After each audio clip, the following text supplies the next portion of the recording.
Hello, and welcome to our first Power Beyond Pride, a weekly queer change-making podcast, bringing you videos and ideas from across our fierce and fabulous spectrum to transform our world. Yes! I am Mattie Bynum, actress, comedian, activist, hostess with the mostest, and I am here tonight to enjoy myself first and foremost, but also to be a guide along with my co-host as we go on this queer journey. So at this time, I would like to introduce my co-hosts, and they are... Hi, I'm Daniel W.K. Lee, poet, author, and psychic somnambulist. And I'm Shane Lukas, and we are also proud to be voices in this movement. So I'm excited. My name's Shane Lukas, again, he, him, is, owner of Great Idea, lifelong harm reductionist and activist, and excited to join you all. Hey, everybody. And last but certainly not least is Kenyon Farrow. That's me, he, him pronouns. I'm a writer and activist based in Cleveland, Ohio. And I'll tell you a little bit about the podcast. So each week on Power Beyond Pride podcast, we invite you to join us as two members of our host team welcome and get to know an LGBTQ activist, movement organizer, and inspiration that is actively transforming our world. Once a month, and today for our first episode, Woo! some of us Power Beyond Pride hosts gather for what we call Reply All, where we focus on issues or questions impacting activists, share insights from our own work across communities, and take questions from the Power Beyond Pride mailbag. So let's get started. Yeah, we're going to be checking the mail it's our first episode. So already people are contacting us. So that's pretty exciting. Since it's a first episode of this podcast, I got to know, when we first heard the phrase Power Beyond Pride, what does that mean to you? Power Beyond Pride means power, political power, activism, including and thinking about ourselves as queer and trans folks, LGBTQ folks across the spectrum, but that our also power exists beyond that, right? And that part of the goal of this is to show the spectrum of the queer community, specifically, even as different kinds of activism in the guests that we bring, and even in us as hosts. I think that's a very powerful title. I would say Power Beyond Pride for me is what happens after Pride, what happens after parades, what happens after festivals. What are you doing to still make your power and your presence be known in this world after the festivities are over? That's what I get from it. Yeah, I just want to echo that for sure. Like this idea of 365 days of like how to exert political power or influence in order to kind of make the world better. I think, pride is so fundamental to when we talk about queer people, that I think one of the things that I always worried about was it felt very narrow after a while. It felt like this became the only avenue in which we could talk about our values. And I think for me, I look at a lot of the early queer liberation movement, the people who really put a mark, whether it was Foucault or Sylvia Rivera or many of these different people who were out there doing on the ground work to bring communities together, to have conversations, to talk about intersectionality. And I think for me, I always saw Power Beyond Pride, and the idea of it was really trying to say, hey, this is a value. It's so important we show up in representation, that we show up confidently, that we show up as who we are in our authentic, true selves. But it's also important that we show up in ways about acceptance. We show up in ways about addressing racial inequality, that we address homelessness. We address many of these issues that many of our communities are facing. When we talk about immigration rights, we're really talking about our community members too. Like that this is all part of the value system we have.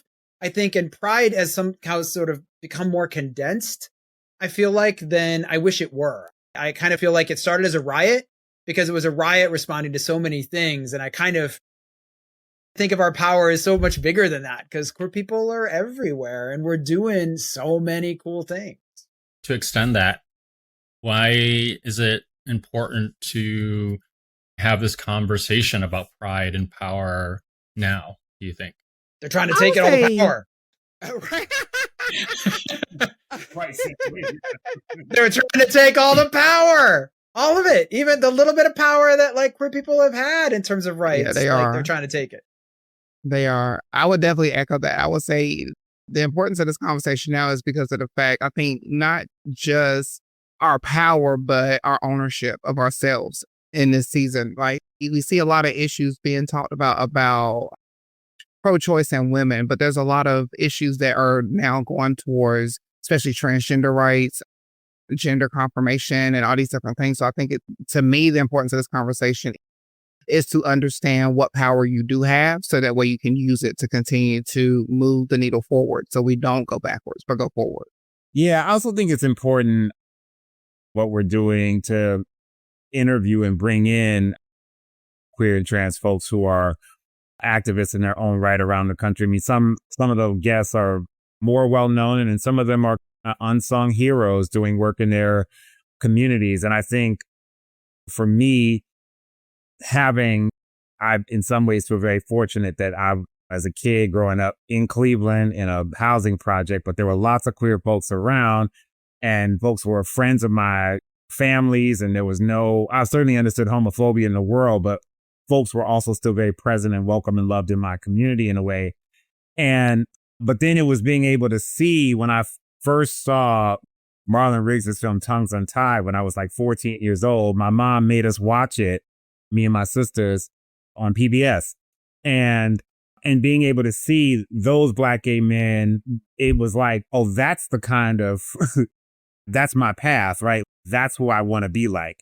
And so I think this podcast being able to present, not only celebrities or whatever, and we're in a different moment where there's a lot of queer folks around, but there's so much more that I think this podcast will help folks explore and discover.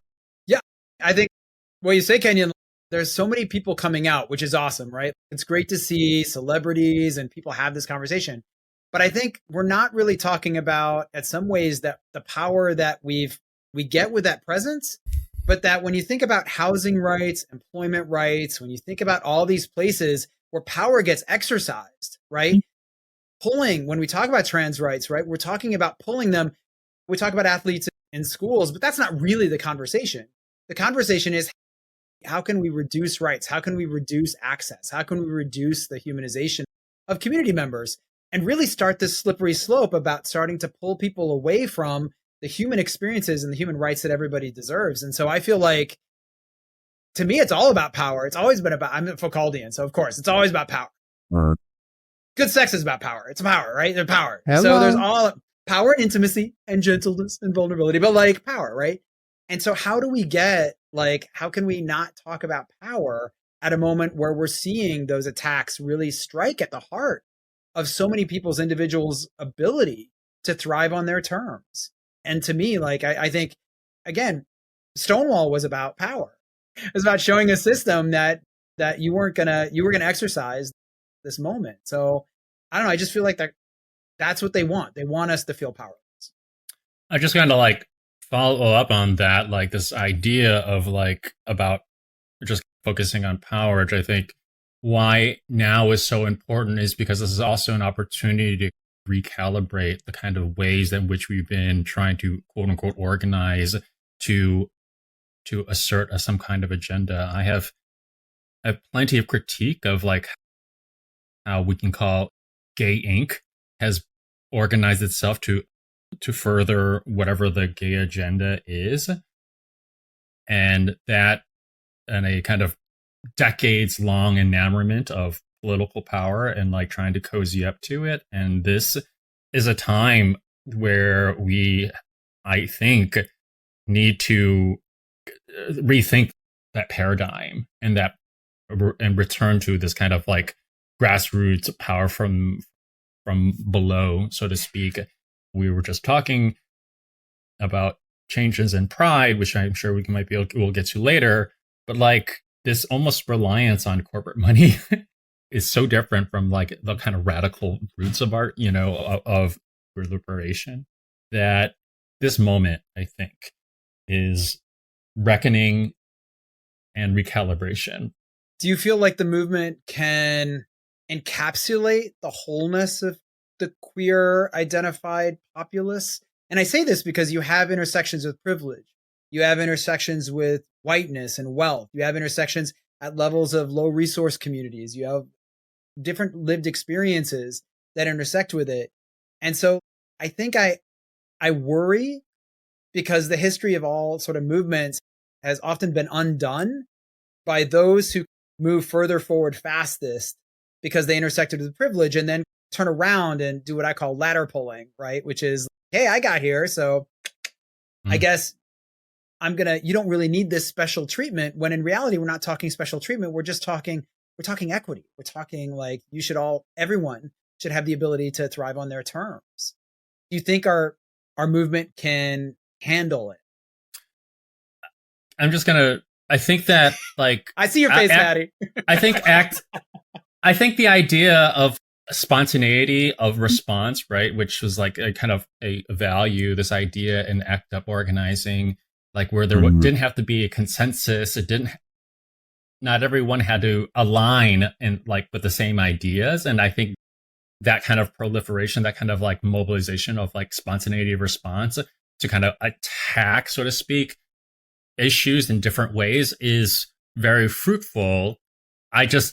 I think the thing that we have to remember and learn from terms of our past mistake is, yes, there are those who come up in the front and then pull the ladder or take up the room or all the air, and then they're not being equitable partners in the kind of this spontaneous or multiplicity of a response. So yeah, I mean, I think like organizing Occupy Wall Street is an example of that. Maybe the short-sightedness was not an articulation of what their goals were, but it was very much this idea of like a large umbrella that kind of, you had people operating underneath it. And I thought that definitely changed the discourse. The 99%, like this kind of like class awareness became so prolific. So I'm not so cynical. I just think that we need to learn from this idea of, yes, this ladder pulling, we have to avoid that, or like taking up too much space and air in the room and not highlighting like I'm doing now. I'm going to shut up. But I will say to echo that a little bit and to go a little bit deeper, I do think that the movement can handle it if we lean back into the fundamental of our movement, which is community. As long as we do it together. Because like, yeah, I hear you talking about the ladder pulling and taking up the space and the air, but sometimes we forget that it took a whole community to get us this far. So don't forget the roots of what we have and what we do use and where we're going forward. Yeah, I agree. I think that the movement can handle it. And also I think is increasingly necessary, right? I think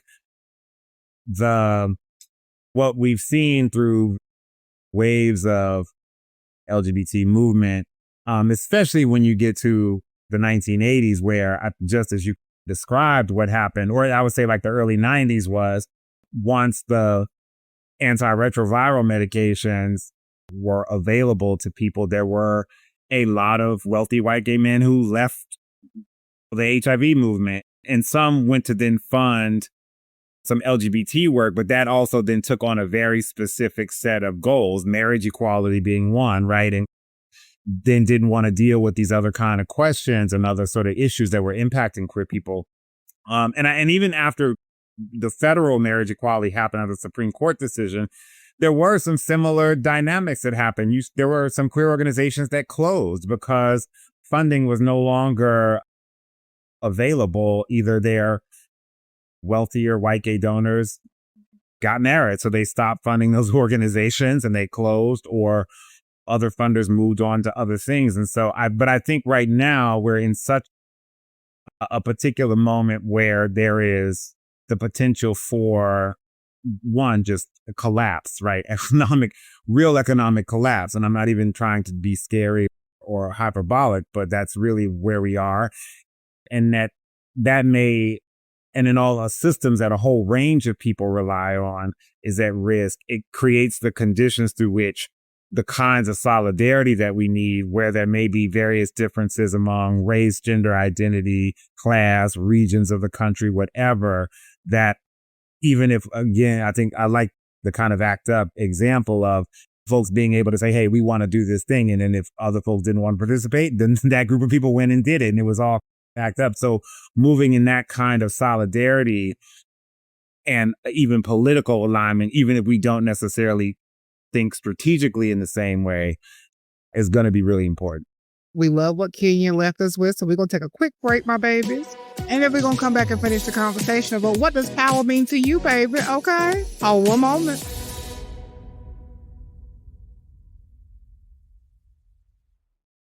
Welcome back. This is Power Beyond Pride, a queer change-making podcast. I am Kenyon Farrow, and I'm here with my co-hosts, Shane, Daniel, and Mattie. And the news can be overwhelming right now, but we do want to dig a little deeper into some of the current events that we're living through in conversations. Carrying on from our last conversation before the break, Pride Month is in June. So Pride season is kicking in, and we've got World Pride in DC. Carrying a little bit on our conversation about how Pride is shaped over the last several years, the buzz this year is that things are going to be tense. I don't know if anybody's got better words for it, but it sounds like it's going to be incredibly tense. Would anybody agree with that? Yeah, absolutely. Yeah. I agree. So the presidential administration has already stripped Pride Month from federal recognition. And last month, the World Pride organizers have stated that they expect less participants from across the globe, and several events are already being hindered by the current administration. How is everybody feeling going into Pride Month? Okay, I want to take this one. That's bullshit. That's what I want to say. I really want to say that's bullshit. I really do, because this is why I feel why are we stripping Pride Month? Because if that's the case, then what the hell do we have pride of? Because to me, I look at it like this. The United States, to me, is stripping everything that I would be proud of to say I am an American about. And so to strip Pride Month from anything and to try to either cancel it or to downplay it, to me, I think is honestly bullshit, because that's who we are. It's such a tough moment right now, Mattie, because I think right now, even our allies and accomplices feel a bit conflicted, not because they don't support many of us, but because there's I'll say here in North Carolina, for example, the North Carolinian state legislature has now outlawed, essentially, we might as well call it outlawed, things like DEI, and included within that is the celebration of queer people, so much so that they're going to go after them at a legal front if they go ahead and show support in these categories. And so it's kind of scared, and I don't know even the extent of the ways in which the state could go after them, but it's scared some cities, some regions, because they're nervous about seeing that kind of attention. And I think they want to show up, but there could be prosecution for showing up as an institution. So I don't know how to get our accomplices on board in this moment. So Kenyon, do you have any thoughts on that, especially there in Ohio? Yeah, I think here, at least it's been reported, the Cincinnati, Ohio's Pride, that they were struggling to raise money because corporate sponsors were not wanting to donate this year for really, I think, fear of reprisal from some level of this organization, from the administration, whether Doge or whatever, right? And so you've had a line, we've seen that in some other cities around the country, right, that have also said as much. And so that's one piece that's happening. But I think also the question of whether, sometimes I was just actually talking to my realtor actually the other day. He was a straight white guy and has come to Pride before, him and his wife or whatever. And so questions about whether folks who aren't even queer will support this year because of not just, this part of it is fear of what the sort of federal government is doing, but then there's the downstream fears about vigilante attacks or police or frankly ICE raids showing up at Pride and just grabbing people who look Latino or brown or what have you. And so I do think there's some real questions that people, that they have created a condition where people, I think, have some real legitimate things to be fearful of. Now, the corporations, I have no, fuck them, right? To a certain extent, because they actually have the most leverage, right, in this moment. A lot of those CEOs are just billionaires, just like Elon Musk, right? But they have kowtowed regardless. And so, but for, kind of individuals, or even for smaller organizations or those sort of things. I do think that there's some, or even for queer people I know who are saying that they're not going to Pride celebrations this year for fear of all the things I already named. It has created a sense of fear in a lot of folks. I think for me, there are two, specifically for New Orleans. New Orleans Pride has never really been like a corporate sponsored kind of hullabaloo. It's been local sponsors and stuff like that. And I think maybe one, no, not surprisingly, like an energy company trying to like greenwash themselves. But otherwise, it's not really brought to, not like Jazz Fest where it's brought to you by Shell. So that kind of thing, it's not, at least to my knowledge, it hasn't really been so reliant on corporate money. And I suspect this is a kind of recalibration that I think is worthwhile. Continuing what I was saying earlier, that like this reliance on corporate money or like even appeasement towards it, like it's the teat in which we were trying to feed our movement is perhaps a really kind of in a long term, like it's been wrong-headed for us for a generation, or so. And I guess I'm not particularly, aside from possible like legal ramifications, I kind of feel like Pride is the toothpaste out of the tube. The administration can be like, oh, we don't officially recognize it on a federal level anymore. Okay, whatever. Everyone knows what Pride is. And Pride wasn't giving me a month off. Pride wasn't giving me a stipend or something like that. So there wasn't kind of a material thing that that improved my life per se. I just think of like, well, the cat's already out of the bag. You can take it off the website or whatever, but everyone knows Pride is June. So that part doesn't really mean all that much to me. What I think is, for me, more important is the kind of this recalibration, that like saying, all right, the corporate partners, quote unquote, corporate allies, if you want to jokingly call it, right? They, as Kenyon was saying, they're obsequious. They kowtowed and were pre-compliant. Target has gotten biggest hit from pulling their DEI. Walmart has done so too. So many of these companies have. How do we take steps forward and be pragmatic instead of being like, woe is us? Now what? I'm glad for these prides who have been like, all right, we need to pivot. We need to raise funds from the community, just like we used to do, right? Yeah, so it makes you wonder that because to your point, which I forgot to mention, the Cincinnati Pride, that's part of what their strategy was when they realized that they were losing lots of their corporate sponsors. They decided to community fundraise, and it's still going to happen as Pride. But then there's a question of not just where the money sometimes impacts the program and the experience and what people do, but then there's just the question of you can have a community funded Pride and it still be apolitical, right? So it may not have big splashy branded corporate sponsored things, but so the question then is, should Pride be political again? And I guess what would that look like now in 2025?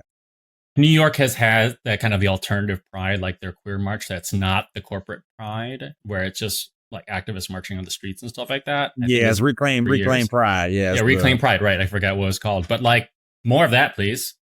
Sure, I have no problem with that. Part of me wants to bring it back to the idea that it was prompting difficult conversations. It was prompting the presence of, it wasn't looking for acceptance. It was looking for you to understand there's a diversity of identities and people with lived experiences here, and there's room for us all. And I think it demanded it. And I think we've stopped demanding it and we started asking for it. And that's the part I think I'm most uncomfortable with Pride, is that, again, I can't throw enough love at the leather community, at Dykes on Bikes, at the courage and the boldness of community members who stepped up when it was the most difficult, and then watch those same community members be like, oh, I don't know, is this family friendly? Is this a thing that needs to do X and Y? What? You know what's not family friendly? Taking people's rights away. That's not family friendly. What's not family friendly is making people invisible. That's not family friendly.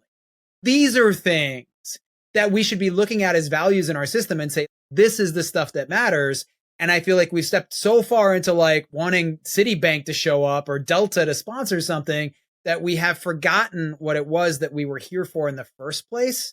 I want to see it come back in such a way as to say, no, we want our communities to stand up for the values, not just the rainbow washing. 100%.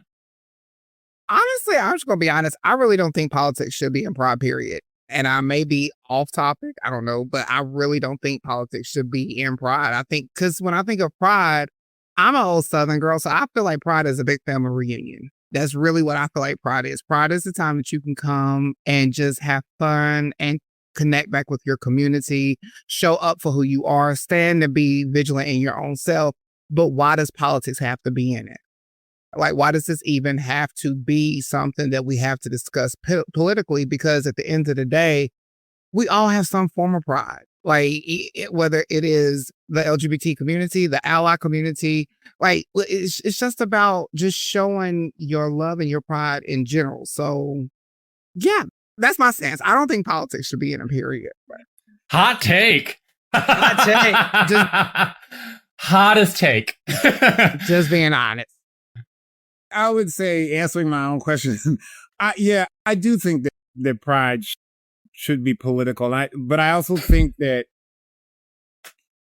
it doesn't have to just be political, right? And I think it never was just political. I think it has to be political. It certainly started that way. There was a necessity. And in a way, we still have a lot of just political issues that impact our community. And so I think we need to make that statement. And I'll use Cleveland Pride, where I live, Pride in the CLE. It's a little bit of both. We've maintained a pride that is a march, right? It's not just, and even in terms of the march itself, there aren't a ton of big corporate sponsors. We do have some corporate sponsors, but not everything is branded that way. And we don't have really big floats, like everybody marches. And so if there are people march with their companies or whatever, and we also don't segment it off, which I've seen other big prides do, where it's like all the corporate sponsors in one place, then it's like the activists get one space, and then the HIV orgs get one space, like, and so no, it's like the Cleveland Cavs are marching with the DSA chapter, right? Next to them, right? It's a mix. And then it ends in like a kind of a festival where there's a stage with performers or whatever. And then there's another stage that's a community speak out. Anybody can jump up on that stage and talk about whatever they want, right? So we are able to maintain, I think, both. And it has a kind of family reunion. Like it's very much about connecting to folks. And so I think you can do both. I don't think it has to be, I think that we think about politics or political stuff just as like, but that's often not the thing. Even as somebody who comes from an organizing background, that's often not that's important to make political stances, but also if you're trying to mobilize the community, you need other tactics. That I always say use the Black Panthers, right? Part of the attraction of the Black Panthers was because they looked fucking hot. They were in these black leather jackets and Tams and like boots and like, you know what I mean? Like you gotta have like, part of the attraction was like they looked sexy and people wanted to be down with something that looked cool. And I think sometimes a lot of our politics as avowed leftists gets very bogged down in kind of jargon and finger pointing and like you're problematic and all this stuff. And I do think that's something that right has leveraged against us in ways that I think in some respects they've been right about. Like in terms of how sometimes those things dissuade people from being able to feel like they can be a part of something. So I think we have to both be political, make the kind of clear political stance, especially right now, clear, and then move to then create spaces where people then can celebrate and feel like they can kind of, show up fully in other kind of ways.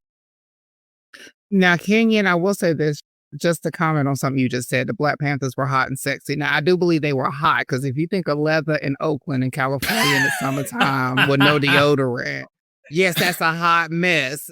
Sexy, I'm not for sure, but hot, yeah, that made me hot just thinking about it, okay? Huey Newton, right, hot, right? Kathleen Cleaver, hot, right? Elaine Brown, hot. I mean, Shaka Khan, you don't forget Shaka.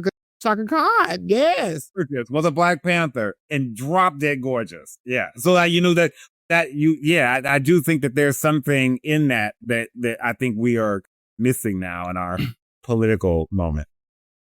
Before we take a break, I'm just going to chime in one really quick here about like, are we falling into I don't know, maybe it is a more theoretical thought, but like this idea of the personal is political. Queer celebration in a context now is political. You are defying this political architecture and narrative that seeks to erase queerness, transness, everything. So your celebration is political anyways. So I don't think that there is particularly any useful division between this idea of like the personal and or joy and politics and pride. If anything, let's problematize the idea of what pride is in terms of a commercial package, but embrace your celebration as a political act and like let that be amplified, because I'm not so convinced that we can step outside of politics in that regard, not when you're already directly under threat. They don't want us to be happy. Like, I think like that celebration is an act of political defiance. And I think to show fulfillment, to show joy, to show connection, to show community, Mattie, right? That is in some ways political in a time where they're trying to tear apart so many parts of our communities. We need to take a break again, so we'll be right back.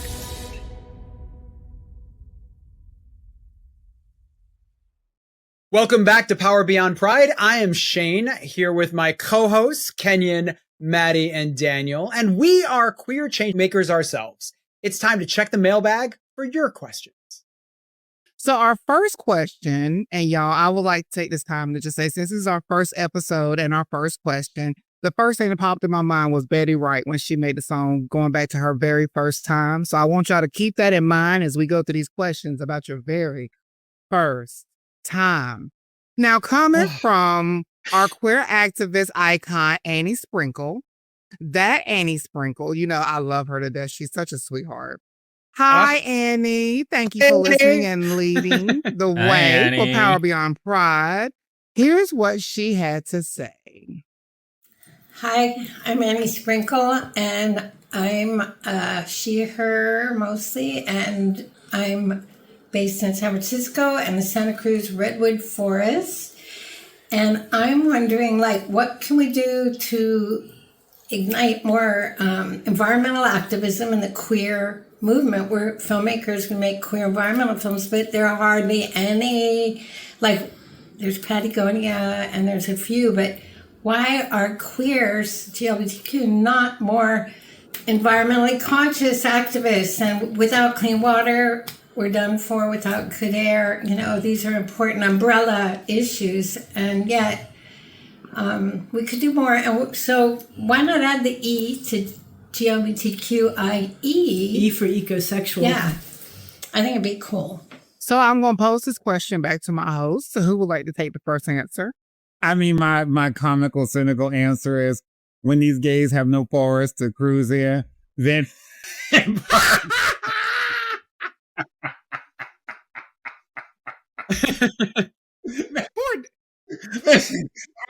I'll just play it. So, let me go for a real answer. Well, I think that how you do it, I don't know exactly. But I also would say, I don't necessarily think that there is we've seen like a sort of a visible queer kind of climate justice, environmental justice sort of space open up. But I absolutely know queer folks who are absolutely, their work is in climate justice and environmental justice. And so I think it also depends on how you view it or what you see. Because some of the environmental work, to me, or kind of climate work, is like, you know, the work that folks do in Louisiana around Cancer Alley, right? And so I think like, I think some of it is also we have to think differently about what we see as climate and environmental work. And there are folks there doing that work. But But I do think it is an interesting question, I think, to think about what is a kind of queer voice as a kind of organized movement of queer folks moving strategically around climate and environmental justice, and how we get there. I'm interested to know what y'all think, but my first part was a little kiki. I mean, you're not wrong. One thing that's interesting, Kenyon, that you shared is I'd even pull it back, because when you think about queerness and even just the natural space in the natural world, I think a lot of queer people at different points in the movement, and I'll go back to the Radical Fae movement, the Radical Fairies movement, and other movements have really come back to sort of look at nature and sort of the fundamental queerness within nature, that nature itself has so many variations and different ways of being that I think many people, as they went through their journeys in their own queer experience, oftentimes framed it from a natural context. And then I don't know if people have made a lot of leaps into the climate work, but like you said, I know a lot of queer people in the climate space, and their relationship to nature feels very personal. Their relationship to nature feels like in some ways they could be safe, they could be seen, they could be embraced for kind of what felt like, hey, the world wants you to conform to this one way, but nature has all these other ways to be. So I think bringing some of that in is also this recognition, like, kind of nature's queer, and it's always been queer, and many of our queer movements have looked to nature to influence them. And so I think it makes sense also to come back to the climate mitigation work and be like, hey, yeah, there are a lot of us who are in touch with nature and spend our time in nature, not just to cruise, to find great things. And I think recognizing that queerness is part of that experience, I think, is powerful. I just look at so many legacies in the queer movement that are tied to the natural. Perhaps this is a challenge of messaging that even like people in climate activism in general kind of have to wrangle with, that where do we take the issue of environmentalism and bring it home, right? When people have competing priorities or hierarchy of needs, and like that articulation of, you're not going to have water, or you're in a place where you're going to be 6 times more likely to have cancer. I think those are those like discursive points that we have to like be able to bridge with queer activists who are saying maybe only exclusively work in that space. And I think it's not just environmental activists, of course. It's just an overall strategy of like how we create this sense of immediacy. I want to always believe that we are driven by values. But one of the first things you'll really learn about politics and is this adage from when Benjamin Franklin, he said, if you should persuade, convince my interest, not my intellect. And that's certainly how how politics have been really going for quite a while. Like, how does it serve me? How does it affect my household? The ones who want us to move for values kind of have to be able to at least speak in a way that engages people who are driven by interest, and find a way to kind of bridge those two and maybe marry them together. I think what people who are like ideologically driven, that's where they kind of fall short of, because they haven't figured out a way to talk to people where they are in terms of their needs or their wants, rather than trying to like either chastise them, or like a lot of voters and stuff like that are just like this lizard brain, it's not about, it's more knee jerk, or it's more self-involved in a way. So yeah, that would be my 4 cents on like how to engage people into like any kind of like overlapping activism that's beyond whatever's in your wheelhouse. That feels like an argument for Kenyans. Just tell them that they can't cruise in the woods anymore. That's right. Yeah. Exactly. That is not the intellect. That is not the intellect putting them in the woods. That's all I'm saying. But you know what? It's enough outrage. That kind of thing is, oh, you're taking what away from me? The ramble or the rack? We can't have that.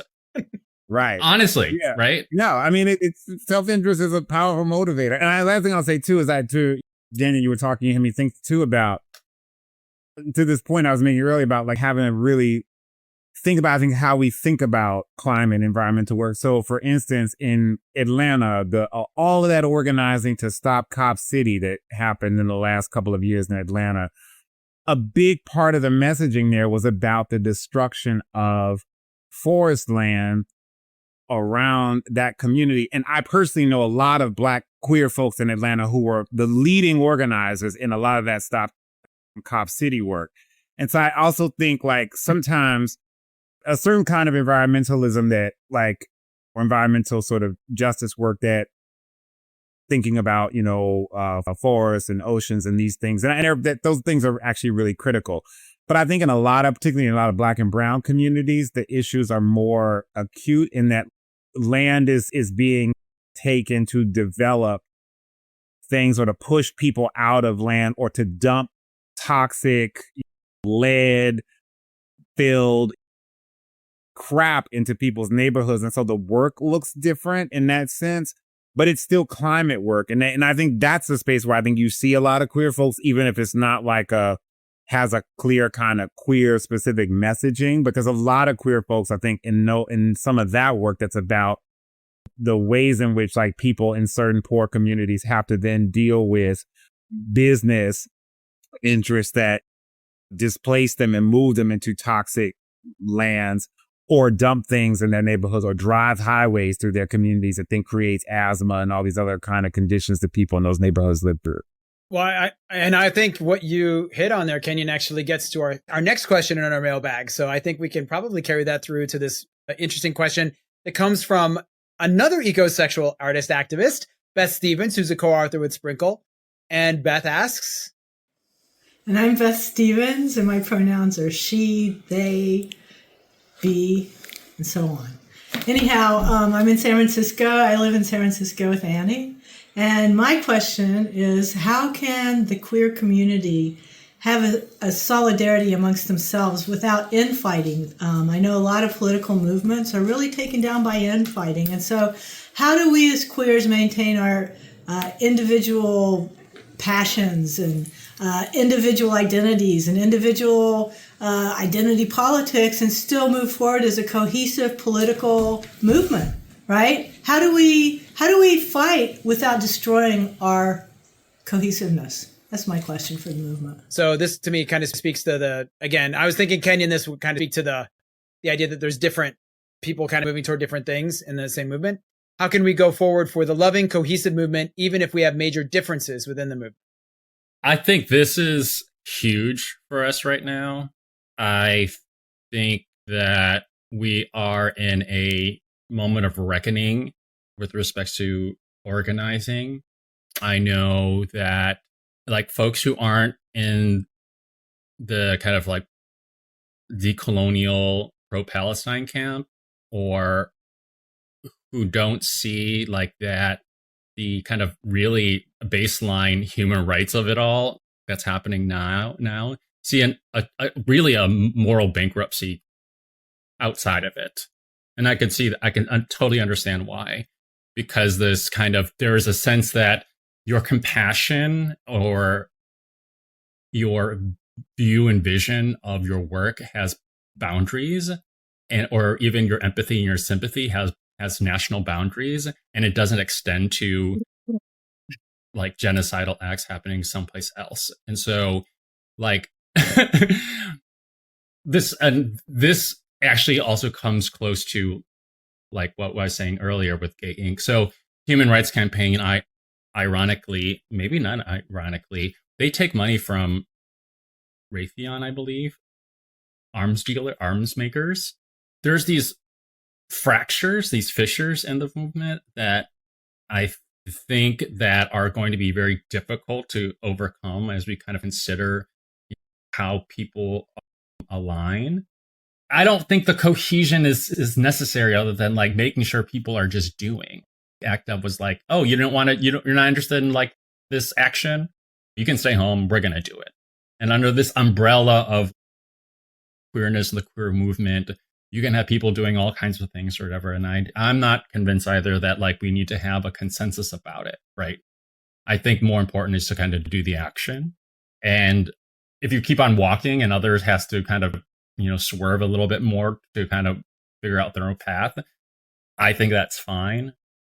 But yeah, I mean, and I'm going to go back. I do think this intellectual thing, but like not recognizing, for example, another kind of intellectual hurdle, not recognizing intersectionality or decolonial practice. These are obstacles of kind of a unified kind of movement. But I just think keep on going. Just keep on. And I agree with that. Like when I hear this question, the first thing I think is, first off, because me being me, loving to be different and out loud, but I think we should lean into our differences. I think that's what makes us unique and beautiful and special. To be cohesive, to move forward, is to understanding that in our community and in all communities, it's the differences that bring us together. Because I might be loud, out loud, proud, and funny. But the beauty of Daniel is he's very intellectual, smart, intelligent, and funny at the same time. So where there might be some cohesiveness, shut up, Shay. There might be some cohesiveness, but the difference is what makes us a full package. So I think if as a community, if we come together with our differences, that's what makes us dynamic in the first place. Yeah, I would say too, just quickly, I think that the one way to do that, and I agree with y'all, but I don't think that we all have to be on the same page. We all don't all have to move in a kind of lockstep unison as such. But I think that one of the things that I think that will help maybe things feel a little bit more like a community, which I would say, to me, I feel like the queer community has felt less of for me in the last 10 or 15 years than more than it did in the 90s when I was coming out and running around, and even the early 2000s. And I do honestly think that some of it is digital space and the ways in which filtered behind phones and laptops and screens or whatever, it's easier. And also because the media has helped in that sense, and these platforms have very much hyper segmented audiences and communities to the extent to which I think it then makes it easier for people to be I am and you aren't, right? And the kind of tensions and drama you see on social media, which and there's a whole lot of running jokes that we all have had about people. You meet people who are like these real fierce keyboard warriors who are cussing everybody out online. And I've met people in person and be like, you are not this person, right? You are not this person. For better or for worse, you're not like, you're very different in real time. And I think that we really do also have to invest going back to real time relationship building with people. And because that is often how you break through relational challenges and able to either build a stronger relationship, develop a relationship, or even in ways that with principles say we're not in alignment and it's you over there and I'm over here, whatever the deal is. But I do think that something like the social media has changed things that I think that actually does make it has intensified a certain kind of isolation, which has also had impacts on how we experience community, if we experience it at all anymore. Yeah. And I think what you raised too, Kenyon, is that how we build community is the loving, cohesive part, I think is really powerful to think about in this statement, because I think in movement work, particularly, a lot of coalitions sort of die on the vine because people don't go into the conversation with this idea of sort of, we have to have our open hearts and our compassion, but we also need to understand we don't necessarily all need to be on each other's greeting card list when this is over.